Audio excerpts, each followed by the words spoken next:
Liu Yuan generasi kedua merah ditangkap, dipaksa kehilangan 2 miliar yuan. Pada tanggal 31 Mei pakar China Tang Jingyuan melaporkan meningkatnya konflik antara Xi Jinping dan generasi merah kedua menggunakan informasi dari sumber internal dan saluran luar negeri yang dapat diandalkan. Tokoh kunci yang menentang Xi termasuk keluarga Liu yang diwakili oleh Liu Yuan dan faksi Deng yang dipimpin oleh Deng Pufang, putra sulung Deng Xiaoping. Liu Yuan, putra Luo Shaoqi, mantan presiden China dari tahun 1959 hingga 1968 dan pemimpin Partai Komunis terkemuka hingga kejatuhannya selama revolusi kebudayaan, telah menghadapi penyelidikan dengan kedok anti korupsi oleh Xi. Liu Yuan dilaporkan terpaksa menyerahkan aset sebesar 2 miliar yuan, sekitar 281,50 juta dolar AS, untuk nyaris lolos dari pemeriksaan.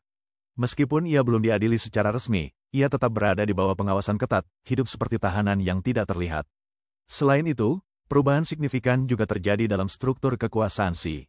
Dia telah mendirikan beberapa departemen rahasia di bawah Komisi Keamanan Nasional, dengan cepat memperluas kewenangan mereka dan secara efektif mengambil kendali atas sebagian besar sistem politik, hukum, dan intelijen. Struktur baru ini penuh dengan konflik internal, yang dibuktikan dengan kematian misterius dan hilangnya pejabat-pejabat penting. Liu Yuan awalnya mendukung upaya anti korupsi Xi bersama putra Hu Yaobang, Hu Deping dan Hu Dehua, yang juga berasal dari generasi merah kedua. Namun, ketika Xi bergerak menuju konservatisme setelah Kongres Nasional ke-19, penolakan mereka semakin meningkat. Bertentangan dengan ekspektasi bahwa Liu Yuan berpotensi naik pangkat ke posisi di Komisi Militer Pusat atau sebagai Sekretaris Komisi Inspeksi Disiplin, ia dikesampingkan dari bidang militer dan politik dan ditugaskan kembali di Kongres Rakyat Nasional. Tokoh penting lainnya dari generasi kedua, Luo Yu, menantu mantan Presiden Li Xiannian, juga disingkirkan. Sarjana yang berbasis di AS, Wang Hendao, mengkonfirmasi kepada kerabat Luo dan melaporkan kepada Epoch Times bahwa pensiunan jenderal tersebut telah mendapat hukuman seumur hidup.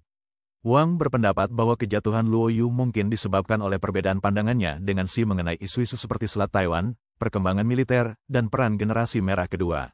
Sarjana yang diasingkan, Yuan Hongbing, juga mengatakan kepada Epoch Times bahwa banyak generasi merah kedua menentang pemerintahan otokratis Xi, yang membongkar struktur oligarki yang didirikan oleh Deng Xiaoping, dan menyangkal keluarga merah lainnya untuk ikut serta dalam kekuasaan tertinggi. Hal ini menyebabkan ketidakpuasan dan bahkan kebencian terhadap Xi. Sejak awal masa jabatan ketiga Xi, banyak pejabat tinggi militer dan pertahanan telah diberhentikan, termasuk 2 mantan komandan pasukan roket, Li Yuchao dan Su Zongbo, serta Menteri Pertahanan Li Shangfu. Yuan mengungkap skandal signifikan dalam pasukan keluarga Xi yang melibatkan lebih dari 170 pejabat senior yang berkembang sejak Kongres Nasional ke-20, yang merupakan pukulan telak bagi Xi. Wang Hendao mengatakan bahwa Xi, yang takut akan pembunuhan, sangat berhati-hati. Langkah-langkah pengamanannya melampaui langkah-langkah yang dilakukan pemimpin manapun sebelumnya dalam sejarah Partai Komunis. Generasi merah kedua yang berpengaruh berada di bawah pengawasan ketat dan dibatasi untuk mencapai pengaruh yang signifikan. Namun Xi mungkin masih bisa dibunuh oleh orang-orang terdekatnya.